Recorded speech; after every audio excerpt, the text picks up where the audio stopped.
Hello and welcome back to GOM TV Studio in Gangnam. I'm Artosis alongside Caldor, and we're watching kind of a one-sided series right now, unfortunately. Yeah, the opening song just told us that it's time to feel the heat, and that's something that Symbol is experiencing as we speak. 0-2 versus his opponent already. Symbol, I feel like game one was kind of telling. His strategy felt just a bit disjointed. He overdroned. He didn't quite. I don't know, man. It didn't quite all fit together, even though it started looking good. And Rain slaughtered him. Game two, Symbol a little bit late on scouting what was going on, and Rain just killed him again. I don't think that there's really much of a chance for Symbol to come back here. Yeah, you know, I love Symbol. He's a great guy, and I would say I'm pretty close with him, but the thing is, he comes into the studio, he has the interview where he also already says that he feels he's the underdog in the matchup. He says that he doesn't want to do any smack talk here because he feels he's going to get embarrassed by Rain if he actually does. Then he loses the first game, which, as you said already, with the strategy that didn't really work as he intended, and you could see that a lot of things went wrong there. And then game number two just gets taken apart by his opponent. So with what we've seen and with all these things in mind, it doesn't really seem like he has that killer instinct right now that he needs to say, like, you know what, I might be down 2 maps, but I'm still gonna win that best of 5. You know, I gotta say something. Every time I cast with you, it's like 3-0, 3-0 out. Every time, like, my shortest days are always when I cast with you. By far, they're so fast. Like, every now and then, Tasteless and I have a fast day. Wolf and I never have fast days, but when you're around, man, it's some sort of curse where everyone gets 3-0'd and we're like, oh, well, we thought the matches were going to be good, but, you know. The Caldor curse strikes again. Caldor had to go home and do something. Like, it's just, I don't know, man. Yeah, Tasteless was joking about that the last time. That was in the Mukdong studio still, though. Well, we'll see if Symbol can turn it around and reverse the Caldor curse. Wouldn't that be something? Yeah. We are going to the third game, ladies and gentlemen, here at the Hot 6 Cup. Symbol versus Rain with Artosis Caldor. Starting to the top left of Belcher Vestige, our Zerg player. Azubu Symbol. Down 0-2 in the best of 5. He needs to win 3 games in a row now if he wants to advance to the next round of the Hot 6 Cup. And it seems to be very unlikely, given how he played in the first 2 games against his opponent. Protoss player to the bottom right of the map is, of course, SK Telecom T1 Rain. And Rain just playing beautiful style there, confident as usual, able to take these games. And let's see what he can do on a map like Belcher Vestige. Well, you know what? Belcher Vestige to round things up. Yeah, that would be a good one. Belcher Vestige, very good for cannon rushes. Symbol's going to have to really look for that. Look at that. We have some Blizzard employees in the house. Hello, Blizzard people. Make it rain down there. Well, the Symbol support here is a little bit low, I have to say. Like, he needs a bit more than that, but Kim apparently with her bets on the right horse. Yes, indeed. She's smart like that. You know, it's actually, I like that we don't have a Fortune that it's not a cannon rush, because the one thing that I really have to say, I love the WCS Global Finals and the final series that we had, but didn't you think that it was quite funny to see that he got away with his cannon rush again on the same map? I tell you, it's so predictable here. And look, he's forcing 4 drones. Now, on Derelict, he forced 5, so this isn't, I guess, quite as bad as the Derelict opener, but... But, you know, I still like it. I have to say that I still like that he's committing 4 drones to this. Because what we just said, we saw so many players lose to a cannon rush on maps like Belcher Vestige, and every single time I ask myself, how could you let this happen if you know that this is one of the maps where Protoss players are just so likely to do it, just because they committed only 1 drone or maybe 2, and here he doesn't take any chances. He still gets away with the hatch first, so I feel it's a risk well worth it. Yeah, you know what, I'm completely fine with it. And it's good that Rain kind of tricked him out there and went for this Nexus first off the gateway. It's a very nice opener against Symbol. But something I was going to say before we saw him trick him again like that.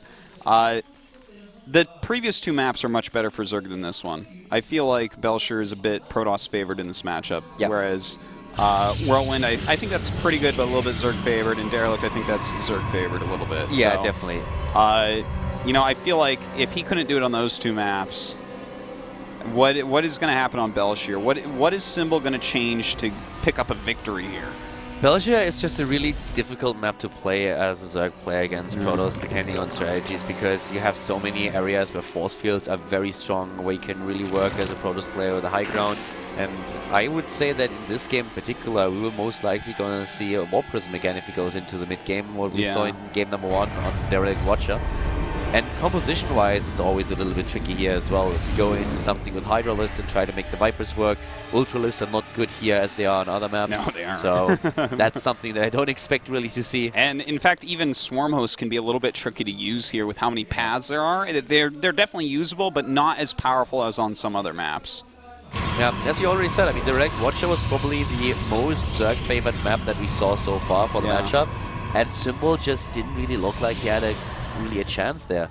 He was trying, and he, I mean, with a little bit more time, getting the upgrades out, getting the Corruptors a little bit earlier on the first map, maybe. But Rain, with good timings, just making sure that that would never happen. Well, we have Rain opening here with a Stargate. Nothing too out of the ordinary here.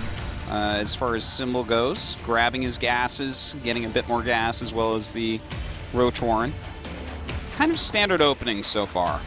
Yeah. What do you hope to see out of this? You hope to see an Oracle? Well, I think we are... Oh, we're actually going to see a Phoenix. Oh, okay. I just love teasing Zerg players about the Oracle right now, or any players really for that matter. Do you feel that it really needed a buff? I think the Oracle wasn't really all that good. Like, you never ever saw it against Zerg, and it was kind of coin flippy against Terran. So, you know what? I like the buff. I like it. People will get used to it eventually. Remember at the beginning of the HOTS beta, everyone would just make an Oracle and fly into the opponent's base and kill them. I think actually and then it went down to almost not being used. It already had its place. It was kind of the BMW, and now Blizzard made it into a Ferrari. And I'm not quite sure. Like as a Zerg, it feels like when in Warcraft 3 you saw Huntress with an Unholy Owl run into him too. It's like zoom. And I was like, oh my god, what was that? Was it lightning? Was it a plane? No, it's not really. I like that though. I like how fast it is. It's fun. Yeah, of course. I like how fast it accelerates. That's part of my favorite part of it as well. You know, this is like the time when I really like to go with a massive flock of Mutalisks into the pros player space, just to seek revenge for that. Oh, well. I don't know if we're going to see that here. Some people do like to go mutas on this map, but already opening with Phoenixes, that's going to be a little bit risky. We are not going to see it here. I don't think that's really going to happen. That would just be too risky. If you have Phoenixes against you already, you know there's one Stargate, and it's tricky. But we have from Symbol the same thing that he did on map number 1, by the way. We go straight into there, skipping the speed for a little bit on the Zerglings, making sure that he gets the first 100 gas into the tech. And now, of course, it's time to just try to save the Overlords. Keep the Queens close to the Spore Crawler so that you don't lose production. And Phoenixes, with good Phoenix control, he can do so much in this game. Certainly. He's going to be all over the map with these. He already has 5 out. I think he's going to stop there for now and just keep the scouting up. We do have the Hydralisk Den on the way, but you know what? With the third Nexus started and the Colossus tech almost finished up, I feel like there's no timing for any aggression. This is going to have to be purely a macro build from Symbol. Symbol is doing exactly the same thing that he did in game number 1. He starts immediately with his own Infestation, but the Infestation is actually faster than it was in game number 1. In game number 1 we had it at 10 minutes, now it's at 9. But yeah. Well, he has to be going for quick Vipers this game. Just there's nothing else that this could be. I don't think he's going to be going for the Infestation, but I think he knows that behind this, there has to be Colossi. His upgrade policy is already different. He goes into the range attack upgrade. But what I really like is that he commits to double Spore Crawler now that he identified, okay, I'm up against Phoenixes and not against an Oracle, so I need 2 to save the entire mineral line. And especially need to make sure that my gases are not completely exposed. And they're doing a pretty good job, but still Rain is getting value out of these Phoenixes, as well as a lot of scouting going down. We had a big problem for Symbol. He had to reposition one of his Spore Crawlers, and that was something that Rain immediately identified, moved in, took down another set of drones. That was really good by him. And as we already talked about, Hive Tech in this game, the obvious conclusion for Symbol, even a faster Infestation Pit for him, committing a lot more also to the Hydralisks than we saw in game number 1, and the attempt to get that 4th base again. You know what? The 4th base, he might be safe getting that, but I'm a little bit nervous. He doesn't have that speed yet. And oh, look at this charge. We're actually seeing a very fast charge upgrade here. And this is actually making me think of the old days with MC, where he just hit these insane Colossus charge lot timings where you like don't even care if you lose your Colossus. You're just like, well, my ground army just is such a crusher. The problem really is that you need to have something in front of your Hydralisk when you're up against Charge Lords. Yeah. Charge Lords are amazing against Hydras. The DPS of the Zerg units is of course crazy, but once the Zealots are close, there's nothing that you can do. You're just going to be ripped to shreds. So you need something else out there. And that's either going to be Zerglings, but they don't have any upgrades, so that's going to be a little bit tricky. He also doesn't really have the production. The 4th is up now. He has 3 queens, so he could go for the lava, but he's down to 12 at this point.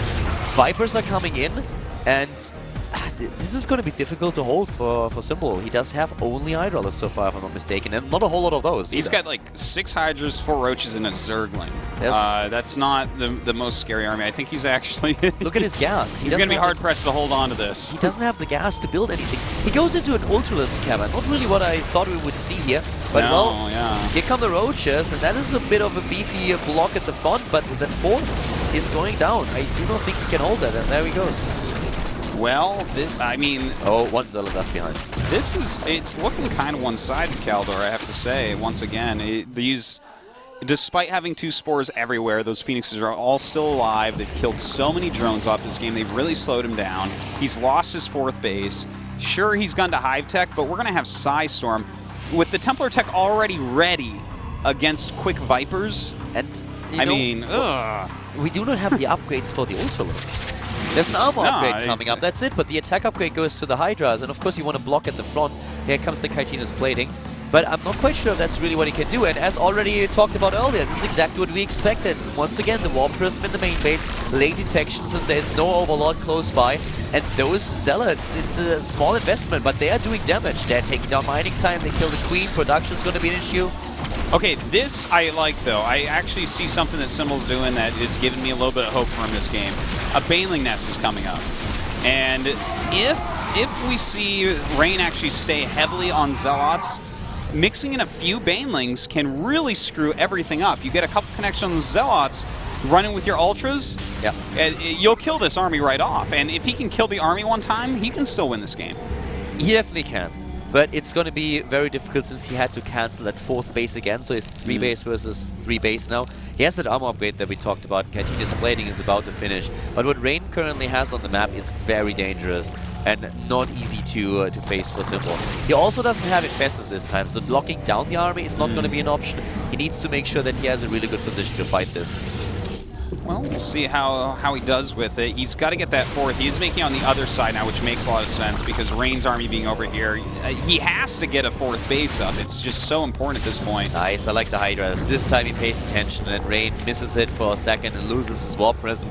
But that was a good move by Symbol, anticipating that the Warp Prism would of course come back and try to warp in. Symbol and Hyun too, Zergs that oftentimes leave 4 Hydras for the Warp Prism specifically. I love play like that as well. It's so worth it. It's just like playing safe, and if you know that your opponent... Oh, wow! Ooh, that Colossus was definitely in the wrong spot here.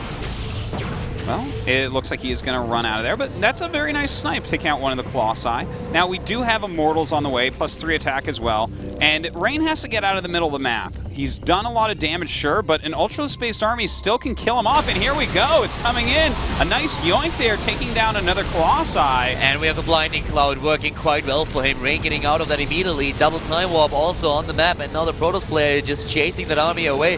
More and more Banelings morphing in. The Ultra is trying to lead the charge here. Bit of damage dished out by Rain. It looks like the Protoss player for now is done.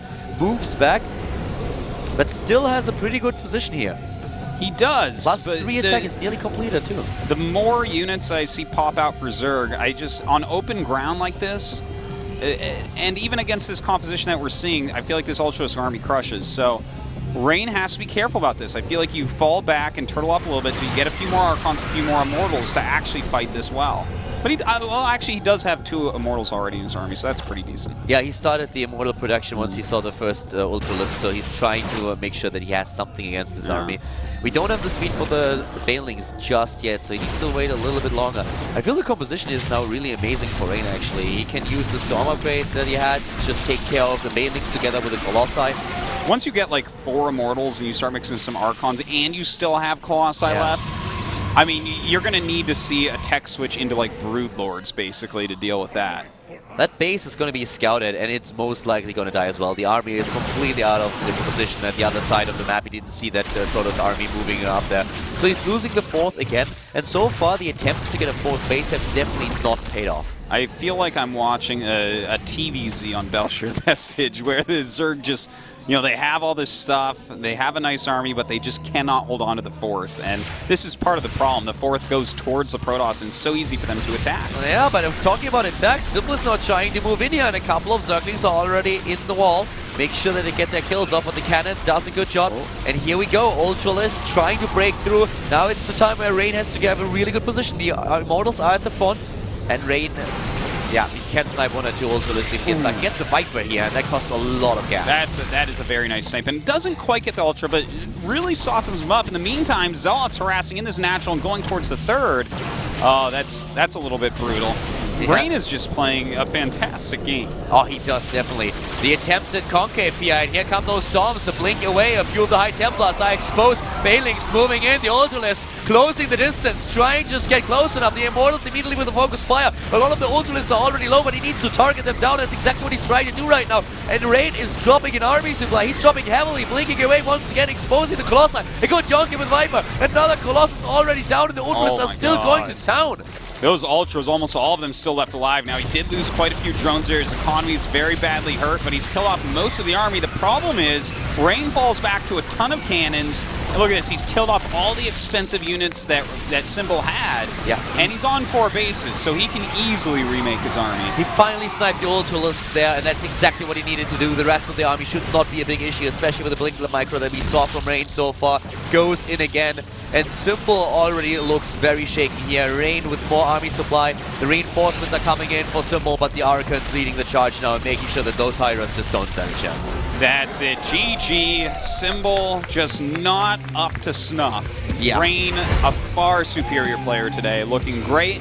A quick 3-0 here for Rain. The Caldor curse lives on. Fast games always when you're here.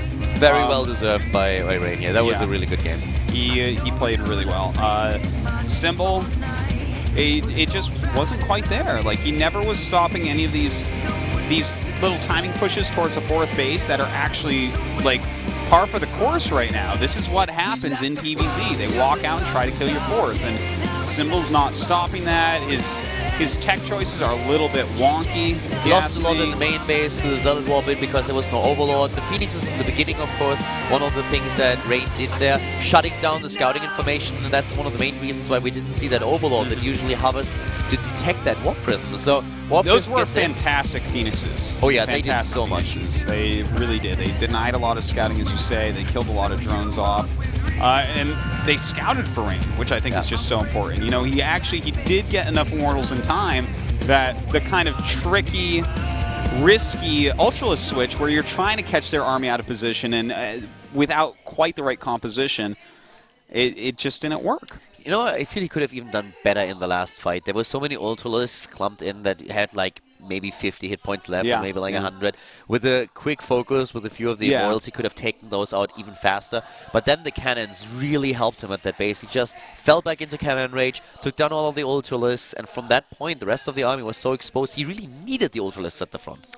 Yeah, that was a little bit rough. And the Zealots in between there, actually harassing up at the natural and 3rd base of Symbol, that was really the nail in the coffin, I think. Because, you know, maybe if he kills off that expensive army, he can double expand and maybe have some map control for a bit and try to fight back. But with his economy taking a hit during all that, Rain was never going to lose that game. And especially since he didn't have a lead in economy, he didn't have this bank that you can remax immediately or just change tech, whatever. Yeah.